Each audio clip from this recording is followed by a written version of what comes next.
There's not much to do when all I can is thinking about you, not doing well. Halo semuanya, jadi di video kali ini aku mau jawabin pertanyaan-pertanyaan dari kalian nih. Kalian udah banyak banget yang minta aku bikin video Q&A ini. Nah, aku udah list beberapa pertanyaan yang paling sering ditanya di kolom komentar video-video aku. Kebanyakan sih tentang bisnis ya, jadi kalau kalian mau tahu, kalian tonton terus videonya sampai habis.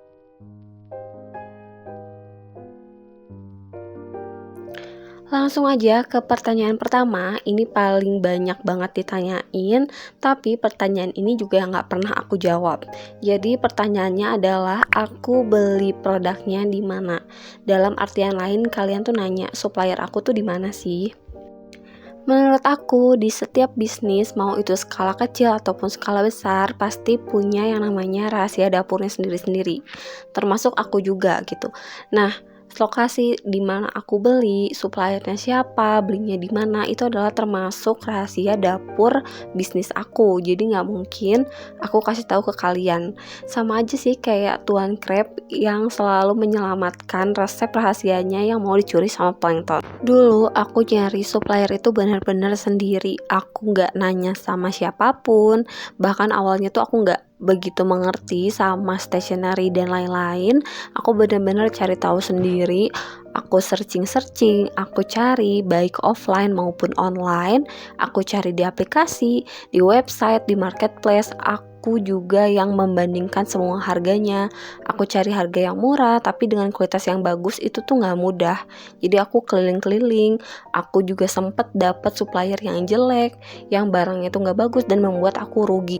Jadi itu aku ngerasa perjuangan aku sih sebelum aku membuka bisnis. Jadi aku benar-benar memulai semuanya tuh dari nol. Aku cari sendiri, aku dapat suppliernya. Aku udah juga mengalami beberapa kendala pada saat aku mencari supplier. Jadi menurut aku, kalau misalnya aku aja bisa sampai sekarang, kalian pun pasti bisa dengan usaha kalian sendiri. Jadi semangat buat kalian. Maaf banget aku nggak bisa kasih tahu di mana aku beli barang-barang yang aku jual sekarang. Next, pertanyaan kedua yang paling sering ditanyain adalah modalnya berapa. Aku yakin banyak dari kalian yang pengen juga buka usaha dan bingung harus nyediain modal berapa. Untuk aku sendiri, aku udah pernah bahas sebenarnya di video How I Start My Business. Di situ aku jelasin untuk awal itu aku memang modalnya itu 500.000 untuk beli barang dan juga peralatan packing. Tapi itu perlu digarisbawahi ya, itu awal dan itu awal banget. Nah, kesininya modal aku tuh selalu bertambah karena di yang udah pernah aku bilang juga, aku tuh selalu menambahkan hasil dari dagangan aku itu ke modal. Jadi keuntungan yang aku dapat nggak pernah aku pakai secara pribadi, tapi aku selalu puterin lagi di modal. Jadi mau nggak mau, setiap waktu ke waktu modal aku tuh akan terus bertambah seiring dengan ningkatnya juga penjualan di Hello Cimi. Dan di pertengahan jalan tuh aku kalau misalnya dapat rezeki nih, aku selalu masukin ke modal. Jadi aku udah lama banget nggak beli barang untuk diri sendiri kayak baju, kosmetik dan lain-lain. Tapi kalau misalnya aku dapat uang tuh aku lagi seneng masukin ke modal. Jadi aku lagi seneng banget ngelola bisnis aku ini, beli barang baru, restock barang, iklan dan lain sebagainya. Jadi kalau ditanya modal aku untuk saat ini itu kurang lebih udah sampai 5 juta rupiah. Next, pertanyaan selanjutnya yaitu gimana sih caranya aku naikin followers di akun online shop aku. Jadi aku udah pernah buat nih videonya, aku jelasin semuanya secara detail gimana caranya aku gaining followers. Jadi kalian tinggal tonton aja, akan aku cantumin linknya di description box. Di situ aku udah jelasin sih dari awal banget sampai sekarang apa aja yang aku lakuin untuk gaining followers, dari mulai follow orang, terus juga iklan, endorse, PP dan lain sebagainya. Jadi kalau kalian mau tahu secara detail, kalian boleh banget tonton videonya dulu ya. Ngomong-ngomong soal soal followers, menurut aku followers ini akan sangat berkesinambungan dengan pertanyaan yang selanjutnya, yaitu gimana sih caranya bisa ada yang beli, bisa banyak yang beli. Menurut aku, semakin banyak orang yang follow kamu, semakin banyak orang yang tertarik sama online shop kamu, itu semakin juga tinggi kesempatan lebih banyak orang yang akan beli di toko kamu. Iya nggak sih? Karena kan kalau misalnya kalian sama kayak aku nih, bukan influencer, bukan artis, bukan orang berpengaruh, bukan orang yang punya fans, itu pasti susah banget ketika kita baru mulai bisnis dari nol. Bener-bener gak ada pengikutnya, gak ada yang tahu nih, oh ini ada buka toko, gak ada yang tahu. Nah menurut aku karena gak ada yang tahu, ya ujung-ujungnya gak akan ada yang beli. Karena dari mana orang yang beli itu kalau misalnya toko kita tuh memang gak dikenal sama orang, ya nggak? Jadi menurut aku dengan cara menambah followers itu menambah juga kemungkinan besar orang-orang itu lebih banyak beli produk kita. Jadi kita lakukan aja promosi. Kalau saran dari aku sih lakukan aja promosi yang udah aku bikin di video itu tuh. Jadi kalian lakukan promosi, kalian kenalin nih online shop kalian ke orang banyak. Semakin orang banyak yang tahu tuh semakin besar kesempatan orang-orang tuh beli ke kalian. Orang-orang tahu online shop kalian, mereka tertarik dan mereka akan beli. Di samping kalian juga harus ingat bahwa kualitas produk kalian juga harus baik, kualitas pelayanan kalian juga harus baik, dan juga packingan kalian harus aman. Ketika nih ada orang yang beli dan mereka puas sama pelayanan kita, sama produk kita, mereka tuh pasti akan bicara sama teman-temannya atau mereka bisa share di media sosial mereka. Nah, semakin banyak orang yang seperti itu juga kan semakin banyak juga orang yang secara otomatis tuh kayak mempromosikan online shop kita. Jadi semakin banyak juga orang yang tahu. Next, pertanyaan selanjutnya yaitu seputaran berjualan di Shopee. Untuk yang kalian tanyain tentang pengiriman, itu aku udah buat videonya, akan aku cantumin di description box. Jadi kalian tonton aja, di situ aku udah jelasin secara rinci gimana caranya pengiriman di Shopee. Selain itu ada yang tanya juga tentang KTP. Jadi KTP itu perlu nggak sih ketika kita berjualan di Shopee? Menurut aku perlu. Kenapa? Karena sebenarnya sih waktu awal kita buka toko itu memang nggak perlu KTP. Jadi kita cuma perlu nomor telepon. Akhirnya kita bisa buka akun Shopee. Setelah itu kita bisa buat akun jualannya dan masukin barangnya. Setelah itu kita berjualan. Tapi kedepannya nih kalau kita mau ikutin program-program Shopee itu kita pasti butuh banget KTP. Contoh aku waktu itu ketika awal banget aku mau daftar program gratis ongkir itu aku memang harus masukin KTP. Jadi menurut aku penting karena nggak mungkin kalian jualan tapi kalian nggak ikut program apa-apa kan di Shopee. Dan yang aku baca juga ketika kalian nih mau masukin nomor rekening untuk pencairan dana jualan kalian itu juga butuh banget KTP. Jadi kalau misalnya ditanya jualan di Shopee butuh KTP nggak sih? Kalau menurut aku perlu ya. Nah kalau kalian nggak punya KTP, kalian bisa pakai KTP orang tua kalian atau saudara kalian. Dan untuk nomor rekening juga sama. Kalau kalian belum punya nomor rekening, kalian bisa pakai nomor rekening orang tua kalian ataupun saudara kalian. Karena untuk pencairan dana penjual itu hanya bisa dilakukan melalui rekening atau transfer bank.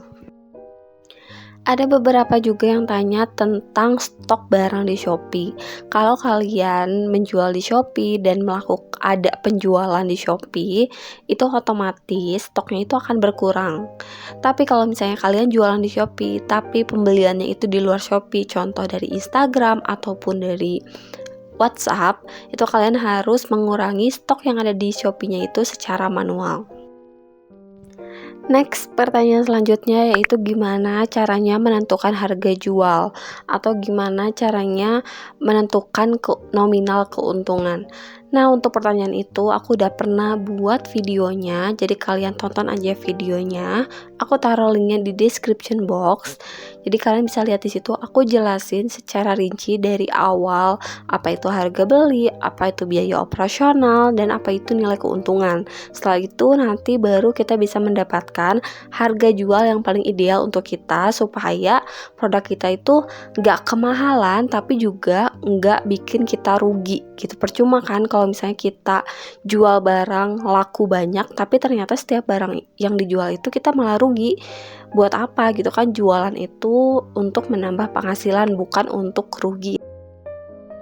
Next, ada yang tanya juga kalau kita mau jualan online apalagi jualan di Shopee itu harus punya laptop dan printer nggak sih? Jawaban aku nggak perlu. Jadi kalau misalnya kalian gak punya laptop, kalian bisa pakai smartphone kalian, itu udah bisa banget di situ.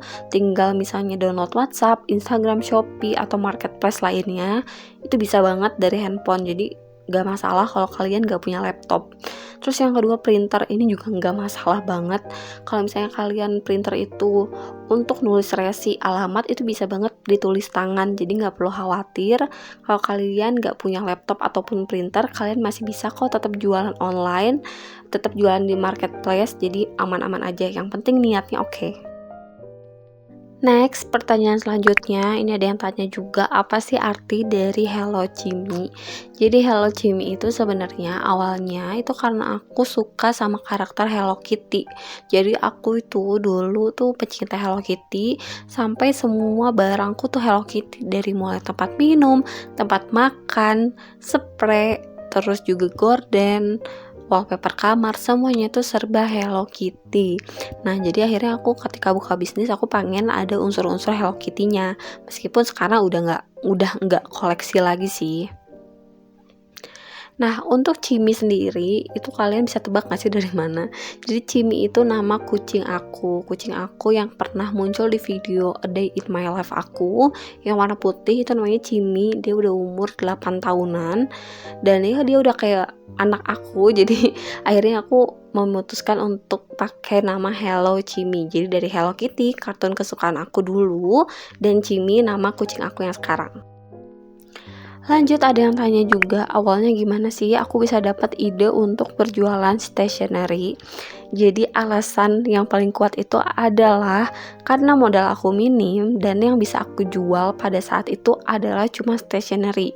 Jadi kayak stiker, memo pad kayak gitu kan murah-murah ya, dan dengan modal aku yang minim itu ya aku bisa gitu loh stok agak banyak untuk produk-produk yang akan aku jual.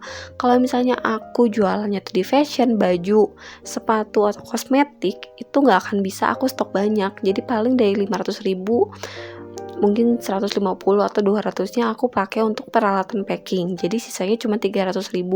Kalau untuk make up mungkin aku cuma bisa dapat 3 barang doang gitu. Jadi buat apa gitu dengan modal minim kita cuma dapat 3 barang terus kita jualan juga kan nggak seru ya. Jadi aku cari memang harganya tuh yang murah. Akhirnya aku menemukan setelah searching, akhirnya aku dapatlah si stationery ini. Jadi aku nemu nih yang lucu-lucu. Aku seneng banget kan sama hal-hal yang lucu-lucu. Jadi aku nemu stiker, aku nemu memo pad, tempat pensil yang lucu-lucu, gemes-gemes banget. Akhirnya udah aku memutuskan untuk berjualan itu. Last question untuk pertanyaan di seputaran bisnis itu adalah pengalaman jatuh bangun berbisnis. Kalau kalian pelaku bisnis kayak aku, kalian pasti ngerasain yang namanya berbisnis itu bener-bener gak mudah sama sekali. Awal-awal tuh stressful, sedih, sampai nangis, sampai nyesel, marah, semua itu campur aduk banget. Waktu awal-awal nih, kalau kalian sama kayak aku yang bener-bener bukan siapa-siapa, followers 0, padahal udah upload barang, udah kasih caption yang bagus, udah pakai hashtag, tapi nggak ada yang nyantol, nggak ada yang follow, nggak ada yang beli. Itu tuh bener-bener stres banget, sampai nangis, kesel, terus seminggu, 2 minggu, 3 minggu, kayak aku tuh udah kayaknya aku salah sih ngambil keputusan untuk berjualan, kayak udah nggak ada harapan gitu. Setelah akhirnya aku melewati fase dimana nggak ada yang beli, nggak ada yang follow, akhirnya kan aku melakukan trik-trik yang udah pernah aku jelasin ya, gimana caranya nambah followers.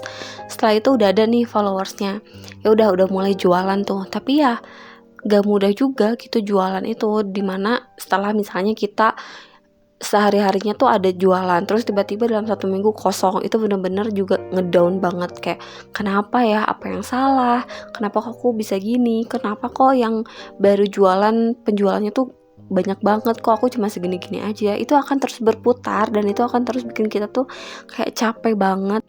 Jadi pasti ada aja sih jatuh bangun ketika berbisnis. Jadi dari awal yang gak ada pembeli, terus akhirnya ada, terus nanti setelah ada ternyata nggak ada lagi, menurun. Itu pasti ada aja terus kayak gitu. Atau kayak aku yang rugi karena salah supplier. Jadi aku juga udah sering banget rugi ketika aku salah pilih supplier. Jadi barangnya rusak atau nggak dikirim atau barangnya salah. Pokoknya akhirnya aku beli barang yang nggak bisa aku jual lagi. Jadi aku udah sering juga beberapa kali menemukan itu gitu. Jadi itu juga jatuh banget kan, kayak nyesek aja gitu, udah belanjain uang tapi ternyata barangnya tuh nggak bisa aku jual lagi. Ada lagi satu cerita setelah akhirnya aku melewati semuanya gitu ya. Akhirnya aku ada followersnya, ada yang beli juga, setiap hari ada yang beli. Itu udah aman-aman aja dan aku udah menemukan supplier aku. Jadi udah nggak akan ada lagi rugi-rugi. Tapi ada aja cerita yang bikin ngedown. Jadi waktu itu aku pernah kirim satu barang, dia pesan barang, aku udah pastiin barangnya oke, nggak ada cacat sama sekali. Terus aku kirim barangnya juga tepat waktu, H+1 waktu itu aku kirim, aku packing sebaik mungkin dan nyampe ke rumah dia tuh kayak cuman 1 hari atau 2 hari gitu, cepet banget. Dan akhirnya dia ngasih bintang 2, aku inget banget, dan itu aku nangis kayak sedih karena aku ngerasa aku nggak ada salah, tetapi aku dikasih bintang 2 gitu. Kenapa? Aku tanya alasannya nggak dijawab. Kayaknya dia cuma mau jatuhin aja gitu kan, mau jatuhin toko aku aja. Jadi ya udah sih, aku kayak sedih, tapi akhirnya aku mikir kayak aku nggak bisa mengharapkan semua orang itu akan baik sama aku gitu. Jadi nggak apa-apa, susah kan harus mengontrol semua orang tuh, nggak bisa. Jadi kalau orang jahat ya udah sih, biar Tuhan aja yang balas. Cuman kadang itu tuh bikin nyesek gitu, karena kalau misalnya aku sendiri nih, kalau aku jual barang pasti aku cek dulu. Tapi kalau misalnya ternyata pas sampai customer itu barangnya ada cacat atau ada salah, itu komunikasiin aja dulu sama aku gitu, pasti aku tanggung jawab. Karena beberapa kali ada yang pada kayak gitu dan akhirnya aku refund atau aku ganti barang baru. Jadi menurut aku intinya kalau misalnya kalian berbisnis, kalian udah harus siap ngalamin beberapa hal yang tadi aku ceritain. Jadi pasti ada jatuh bangunnya banget. Kalian pasti harus siapin mental kalian, harus sabar, tetap semangat. Terus kalau misalnya ada yang jahatin kalian, ya udah kalian tetap lakuin yang terbaik aja untuk online shop kalian. Oke, jadi tadi pertanyaan-pertanyaan yang paling sering ditanyain udah aku jawab seputaran bisnis. Nah, ini tuh ekstra aja sih sebenarnya, bukan soal bisnis, tapi banyak banget yang tanya. Pertama, itu aku rekam pakai apa? Jadi, maaf banget kalau misalnya kualitasnya jelek. Aku tuh ngerekam cuman pakai handphone. Handphonenya itu Vivo V11. Aku nggak tahu dia masih beredar atau enggak. Aku belinya sekitar 2 tahunan yang lalu. Jadi, pokoknya itu ya, aku pakai HP Vivo V11. Jadi maaf kalau memang misalnya gambarnya kurang bagus karena aku cuma pakai handphone. Terus juga yang kedua ada yang tanya tentang cara buat video estetik. Aku nggak ngerti sih sebenarnya video estetik itu seperti apa. Cuma menurut aku video estetik itu ya video yang rapih aja. Jadi saran dari aku, kalau kalian mau bikin video, rapihin dulu tempatnya. Jadi yang mau kalian rekam tuh usahakan rapi. Terus pencahayaannya juga harus bagus, jangan gelap atau buram kayak gitu. Terus yang ketiga, suara. Jadi usahain kalau kalian mau bikin video gak banyak gangguan suara di belakang kalian. Misalnya ada tukang dagang, ada orang yang ketawa-ketawa kayak gitu, usahakan jangan sampai ada, biar kelihatannya tuh clear, bersih video kalian itu. Terus kalau menurut aku, saran dari aku, harus diedit. Jadi jangan sampai kalian tuh ngerekam terus ketiplek kalian nggak edit, jadi kalian langsung upload di YouTube misalnya. Itu menurut aku ngurangin kesan estetiknya sih, karena ya akan ada gangguan-gangguan. Nggak mungkin selama video itu tuh mulus semua, pasti ada gangguan lah, atau suara, atau misalnya kameranya goyang, atau pokoknya banyak banget gangguan. Jadi itu tuh harus kalian edit, kalian potong gangguannya supaya ketika jadi itu video kalian itu benar-benar bersih, clear, nggak ada gangguan. Jadi kelihatannya tuh enak aja kalau dilihat. Jadi nextnya aku akan bikin satu video tentang aku mau ngasih tahu aplikasi dan alat-alat apa aja yang aku pakai ketika aku membuat konten video untuk YouTube aku. Jadi kalian bisa lihat di situ nanti aku pakai aplikasi apa aja untuk edit, terus juga alat-alat apa aja yang aku butuhin untuk bikin video. Karena alat-alat itu sederhana banget, nggak ada yang mahal. Jadi kalian juga pasti bisa ngikutin. Jadi segitu aja videoku kali ini, maaf jadi panjang banget, tapi semoga apa yang aku ceritain itu bisa berguna buat kalian. Dan buat kalian nih yang para pejuang bisnis juga, boleh dong ceritain ke aku pengalaman jatuh bangun kalian selama kalian berbisnis. Tulis di kolom komentar ya. Sampai ketemu di video selanjutnya. Bye semuanya.